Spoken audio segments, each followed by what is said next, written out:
Hi, it's Chris from the Mode Designs team, and today I'm going to show you how to build your brand new Mode Sonnet. All relevant links and featured products or mentioned videos will be available linked in the description down below. The Sonnet is our 75% layout keyboard with loads of customizability from a variety of different colored top cases, bottom cases, internal weights, a plethora of accents, and our widest plate material selection yet to suit any preference. This iteration of the board now features our unique dual lattice block mount and top mounting system that has since been integrated across all of our board offerings.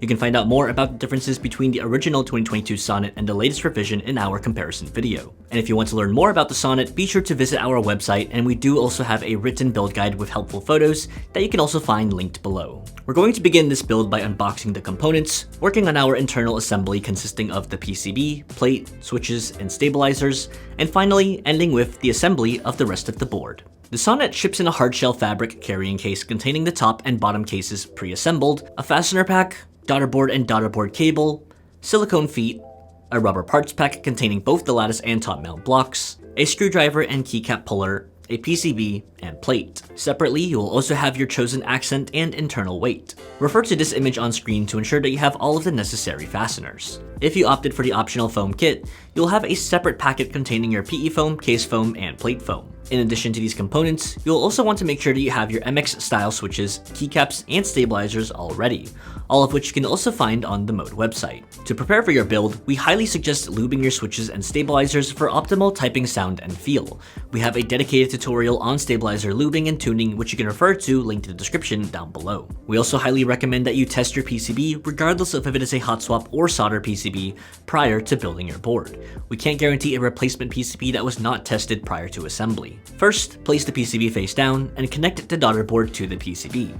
Be very careful to ensure that you're plugging the cable in perfectly straight to not bend the pins within the connector. Plug the Daughterboard into your computer. On your browser, head to usevia.app. Under the Configure tab, click on Authorize Device and confirm authorization.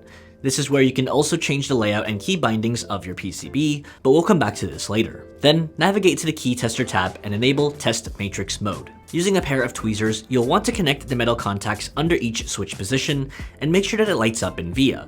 This process is the same on both the hot swap and solder PCB. In the rare event that some keys do not light up, pause your build and contact support at modedesigns.com for help. Once you've confirmed that your PCB is fully functional, you can move on to the next step. Now we're going to start to build the internal assembly consisting of your plate, PCB, switches, stabilizers, and optional foam kit. We recommend using a fabric sleeve to rest your PCB on during this assembly. If you plan to use the optional PE foam, lay it on top of your PCB now in this orientation. Now we're going to install the stabilizers.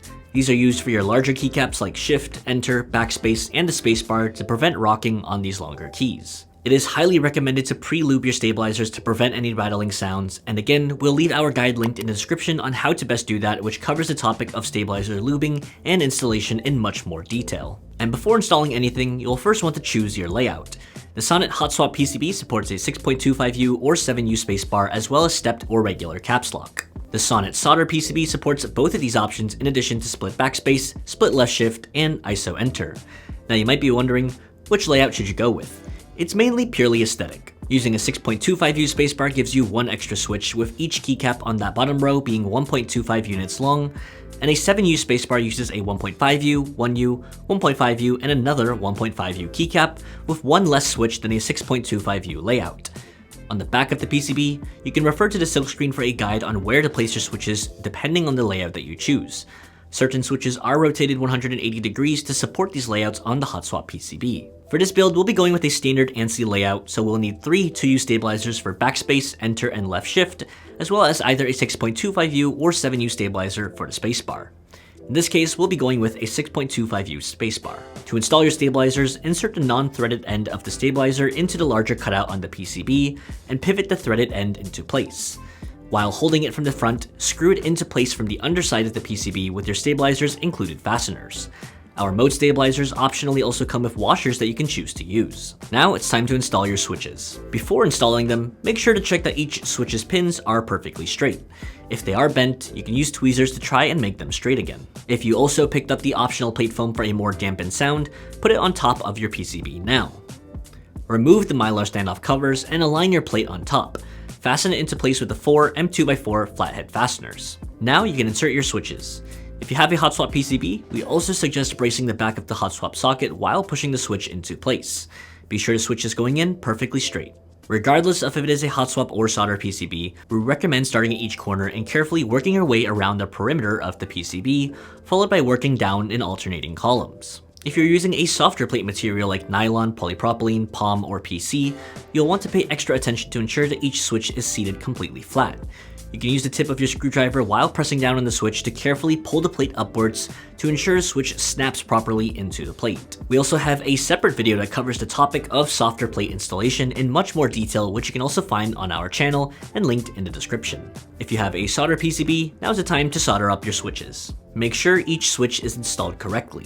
Check your PCB from the side and ensure that all switches are seated flat. At this stage, we recommend that you reconnect the daughterboard and test your PCB again in VIA, just to make sure that everything is working properly. And with that, the internal assembly is now complete and you can set it aside and grab your keyboard chassis. Place the board face down, preferably on a soft surface like the sleeve your keyboard arrives in.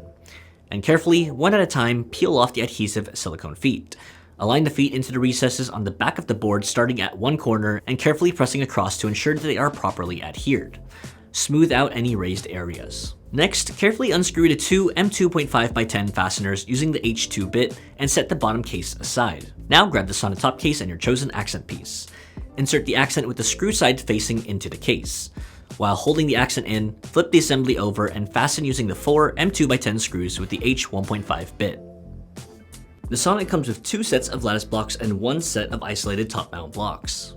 Lattice blocks include full lattice green for the most flexible typing experience, full lattice black for a slightly less flexible feeling, and you can really mix and match these blocks to fine-tune how your board feels. The Sonnet also includes a new isolated top mount block for a springy, responsive typing feel that typically has a lower pitched sound signature. To install any of the lattice blocks, simply slide the block over the tabs of your plate for a total of 5 blocks.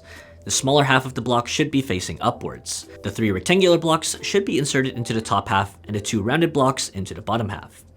Then insert your inner assembly starting with the bottom half followed by the top. To install the isolated top mount blocks, insert the blocks into the recesses of the top case. The 3 rectangular blocks again should be inserted into the top half and the 2 rounded blocks into the bottom half.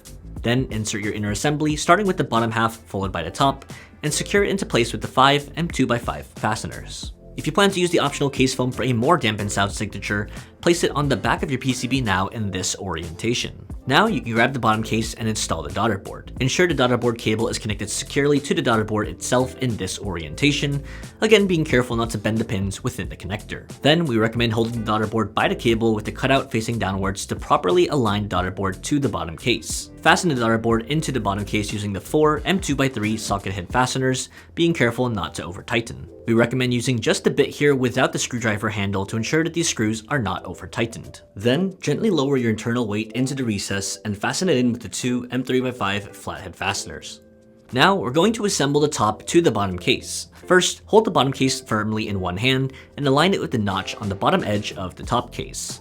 While still holding the bottom case, use your other hand to attach the daughterboard cable to the PCB and check the orientation of the daughterboard cable to ensure that it is fully seated properly. It should not come loose if inserted properly. Close the bottom case onto the top case. With the board facing downwards, fasten the top case to the bottom case with the 2 M2.5x10 fasteners using the H2 bit. Finally, install your keycaps and check for any ticking on your stabilizers. If needed, tune your stabilizers by using a lubricant syringe to inject some Krytox 205G0 into the rear of the housing as needed. Be careful not to overdo it and use just a little bit of lube at a time.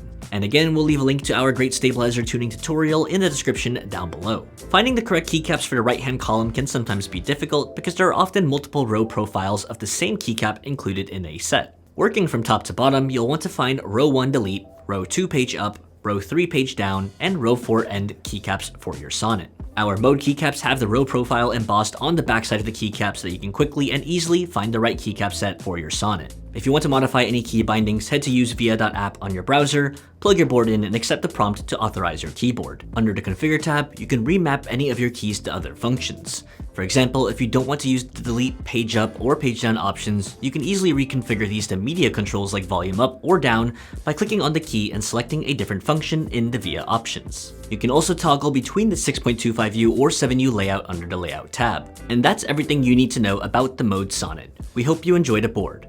For any technical questions, order help, or any other inquiries, feel free to join our Discord or email our support team at support@modedesigns.com.